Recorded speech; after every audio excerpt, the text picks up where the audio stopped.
Hi guys! Kamusta po kayong lahat? So ngayon, gagawa po tayo ulit ng general love reading. At kung bago pa lang po kayo sa channel ko, don't forget to hit like and subscribe para po updated kayo sa mga videos na i-upload ko. At paalala lang po, hindi po lahat ay makaka-resonate. So take what resonate and leave what doesn't. At sa mga gusto po magpa-private reading, message nyo lang po ako sa Facebook, nasa description box below, Lastella Micaela Tarot, okay? And pasensya na din po, hindi po ako nakakapag-videos araw-araw ngayon for the past few days, weeks, kasi po medyo busy lang, marami lang pong ginagawa. So as much as possible, ayan, gumagawa pa rin po ako ng video pag may time. Okay, so tingnan natin, kanino energy kaya makikita natin? General love reading. General love reading.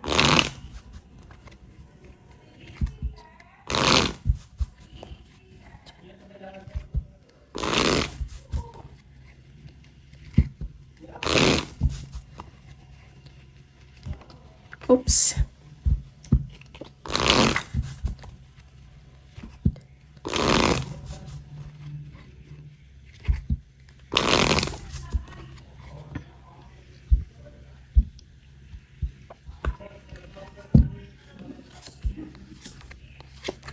Oh.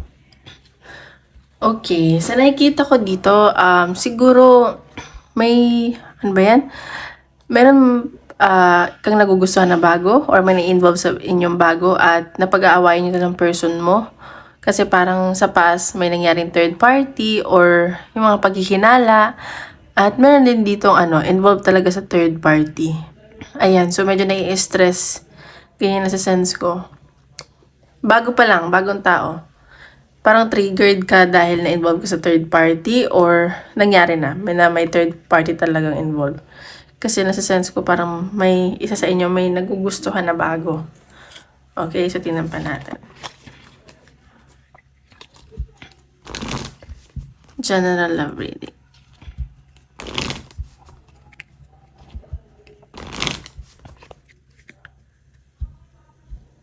May nasasas din ako ng pag-aaway, pagtatalo dahil nga sa hinala at third party.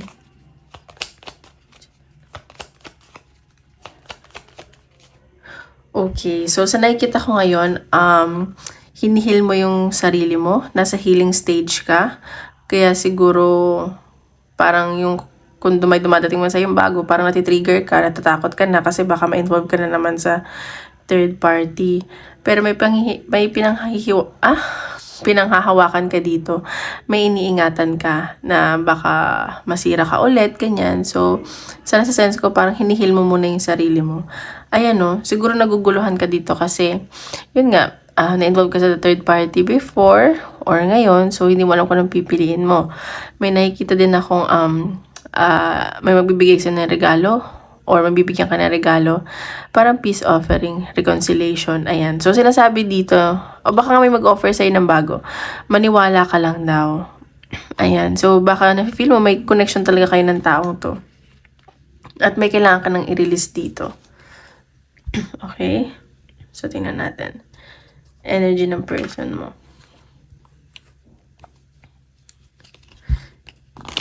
Isipin mo yung person mo.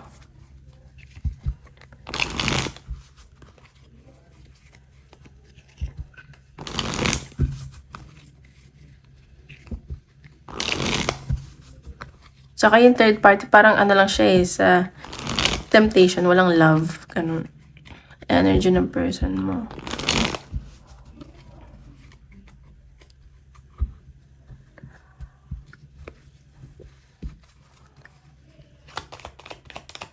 Isipin mo yung person mo, energy ng person.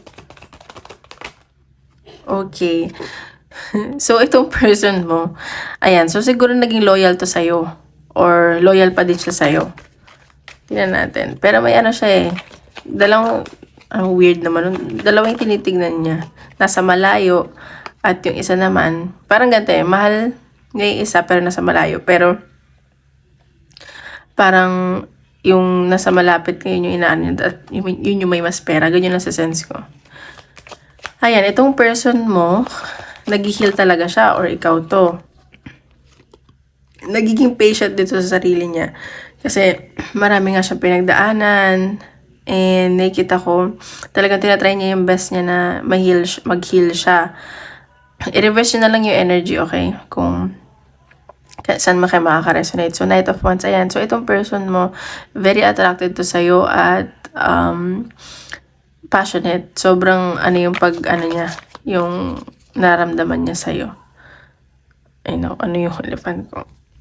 Ayun, yun pa natin. Ayan. So, nakikita ko naman na contented to sa yung taong to. Ikaw yung nagpapasaya sa kanya or sumasaya siya sa'yo pag tuwing nakikita ka niya or nababasa niya yung pangalan mo, nakikita niya yung picture mo, ganun. Parang contented na siya. Parang yun yung nakakapagpasaya sa kanya. Ayan, see? Ayan, mahal ka na itong person mo. May nakikita din akong travel, baka puntahan ka niya. And, sa nakikita ko dito, like, parang leader type yung person mo. Parang gusto niya, hindi naman siya yung masusunod, pero parang bossy, ganun. Pwede naman bossy, yung cool lang. Parang mas gusto niya sa kanya yung, See, sabi ko sa inyo may nakikita akong travel dito. May aantay lang tong person mo. At nakikita ko na, siguro inaano niya yung self-worth niya. Nakikita niya na yung worth niya. Ayan. So, may napaparating na abundance dito sa person mo. Or ikaw na yung nakikita niyang makakasama niya, ganyan. Parang dumating kayo sa point na yun. Baka nag-usap na kayo magpakasal. And may nasa-sense din ako dito, baka may buntis or nabuntis, ganun. May abundance akong, sobrang yung nararamdaman sa itong person mo na to. See? Sobrang yung pagmamahal sa'yo na to ng taong to. Like, sobra, as in, mahal na mahal ka. So, emotional, ano ba to? Water sign ba to? Nakikita ko na, i-ano nyo na lang, water sign or fire sign. Nakikita ko na mahal ka nitong taong to. Sobra yung nararamdaman niya sa'yo. Yan pa natin. Tsaka mabait itong person mo, ha? Loyal siya sa'yo, eh. Yan pa natin. Okay, so may nakikita akong union na paparating sa inyo. So, baka magkita kayo. And, baka may celebration or may salo-salo. Basta may union, may pagkikita, re-reunite kayo, ganyan. So, itong person mo, masaya to sa'yo. At nakikita ko na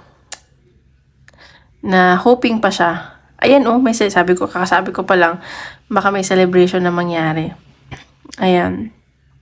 So, authority. So, meron dito, medyo authoritative yung energy, controlling, ganyan. Ayan. So, siguro baka ikaw to, controlling siya. So, nilet go mo siya, nagpapakatalino ka, ganyan. Ayan. So, yun nakikita ko. Wait lang, guys. Ay, sorry. Yung pinsan ko. So, ngayon, tingnan natin, energy mo naman. Energy mo.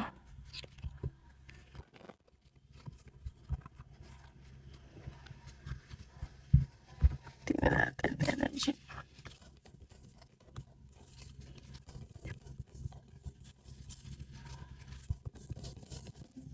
Okay, yung energy mo, ayan. So, parang ikaw nag-enjoy ka lang ngayon, gusto mo lang maging free, at feeling mo naka-move on ka na sa connection na to, or gusto mo na mag-move on.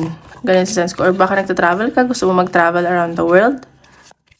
Sige, yun nakikita ko. Diba natin? Parang ang dami mong gustong puntahan. King of Swords. So, ayan. So, this time nagpapakatalino ka na sa connection nyo. Ginagamit mo na yung utak mo. At nakikita ko parang gusto mo na din ng bago. Baka, ayan o.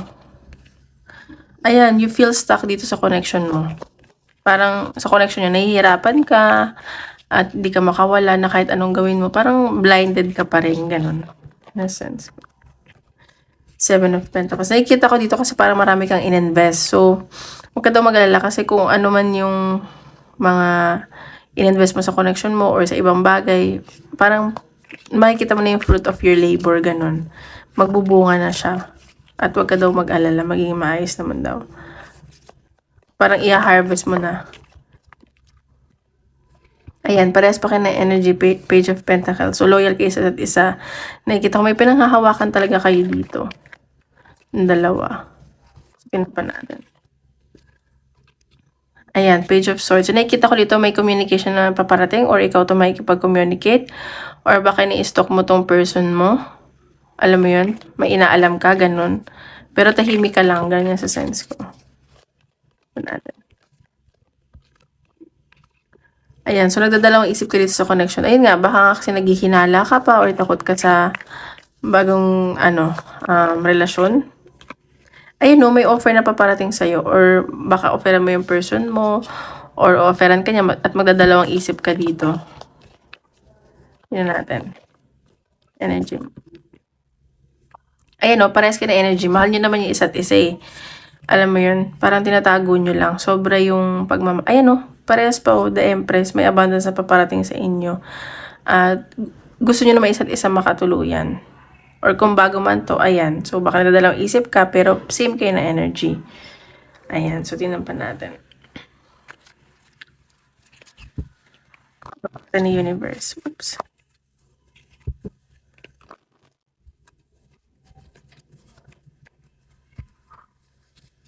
Tingnan natin.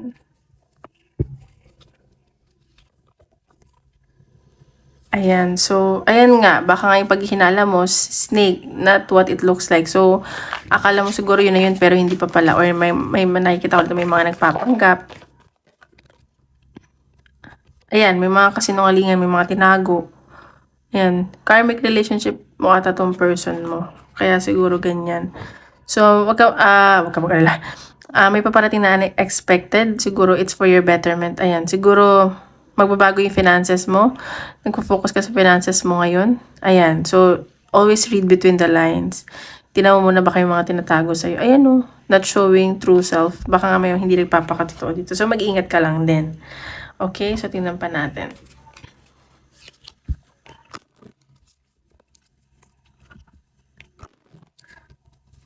May mga tinago sa'yo to, no? Kaya siguro naging toxic kayo. May mga third party kasi karmic siya.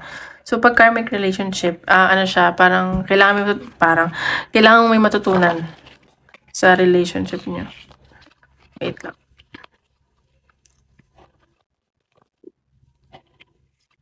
Triumph. So, huwag ka mag-alala. May nakikita akong success, victory. Kung ayun nga, kung may pinagdadaanan ka, may paparating naman sa'yo na success. Introvert. So, ayan, baka separated na kayo nitong taong to or hindi kayo nag-uusap. At may nakikita naman akong collaboration. So, hihingi ka siguro ng tulong sa friends mo or siya na para mapag-ayos kayo. Okay, ayan o, may good news na paparating sa'yo. Pero may onti lang misunderstanding, parang disagreements. Pero ayan, may swerte na paparating sa connection nyo. Ayan, okay? So, tingnan naman natin sa career. So, kung gusto niyo pa private reading, message nyo lang ako dito. Or, kung hindi pa kayo nagla-like and subscribe, don't forget to hit like and subscribe, okay? So, tingnan naman natin sa career.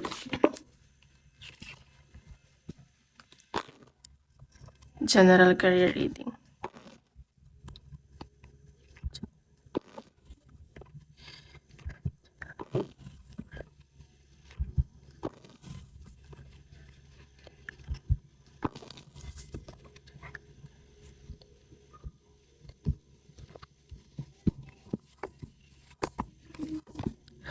Okay, sa career may nakita ako na pagtatalo at pagdadalawang isip pero may bagong paparating siguro sa'yo. Ayan o, magiging maayos dito yung kaperahan mo. Siguro triggered ka din at nagdadalawang isip ka dito siguro sa bago. Pero nakikita ko may pag-sign ka ng contract. Bago to, magiging maganda yung pera mo dito. At siguro may makikilala ka dito na single father or single mother. Ganyan. Siguro, triggered ka na, naiinis ka na. Kasi parang ayaw mo siguro lumipat pero yun yung dumarating sa'yo. Meditate. So, nakikita ko nagme-meditate ka dito, iniisip-isip mo kung ito pa talaga ay para sa'yo or nagdadasal ka talaga, ganyan. So, ngayon parang gusto mo na mag-relax, mag-unplug at may gusto kang baguhin sa sarili mo, especially physical appearance. At magta-take action ka na dito. Ayan. So, tingnan pa natin sa career mo, okay?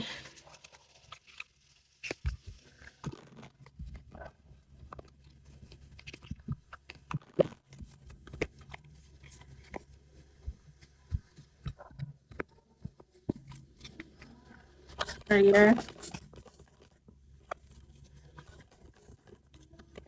Okay, so sa career may nagtapos talaga dito sa career mo or so baka nga lilipat ka na, pero ayaw mo nang tumanaw. Like ayaw mo na mag-turn back. So mahirap man pero nagiging positive ka na lang na baka itong bago ang para sa'yo. Para sa career. Ayan o, may celebration ako nakikita at baka may makilala ka doon. Ingat ka lang kasi baka controlling tong tao to or bossy, ganyan. Pero ano naman, magiging masaya ka naman daw dito. May celebration ako nakikita. Ayan o, new beginnings. Doon ikaw pa rin nagdadalawang isip pero kailangan mo na talagang mag-let go at sinusunod mo na lang yung intuition mo. Ayan o, baka may makilala ka doon. Baka dalawa pa yung makilala mo. Ayan. Or baka naman itong ending mo to, yung boss mo nanghihinayang sa'yo. Pero ayan, may celebration ako nakikita para sa'yo, okay? So, tingnan pa natin.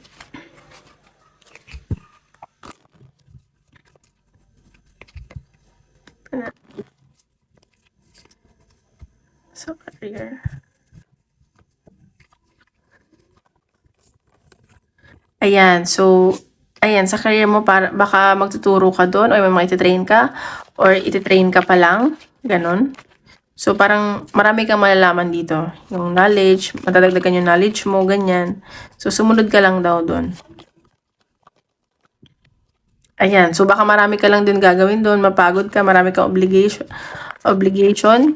Baka medyo mataas yung posisyon mo, ganun. Ayan, dalawa yung lumabas. So, baka ma-stress ka, pero para sa pamilya mo daw to. Ma-pressure ka dahil sa family mo. Ayan, so marami kang imagine, mamimiss mo siguro sila, ganun. So, marami kang parang mag-initiate ka dun sa mga ganun. Ayan. So, kailangan mag-compromise. And baka nga, nag-quit ka dun sa dati mong trabaho, kaya need mo mag-compromise. Ayun. So, tingnan pa natin, advice para sa career.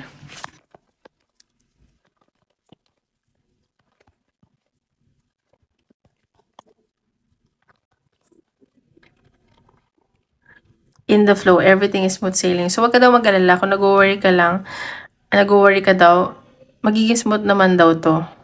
At pagsisail mo, baka nga abroad to or magtrabaho ba sa cruise ship? Ayan. So, go with the flow ka lang daw. So, i-release mo daw yung control, yung mga bagay-bagay na hindi mo makontrol, okay?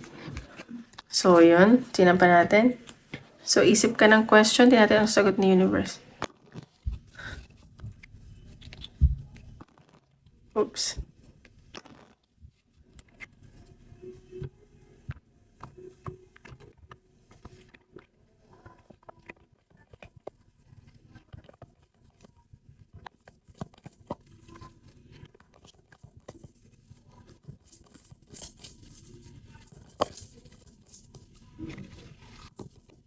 Trust. Oh, so maniwala ka lang kung ano man yung tinatanong mo.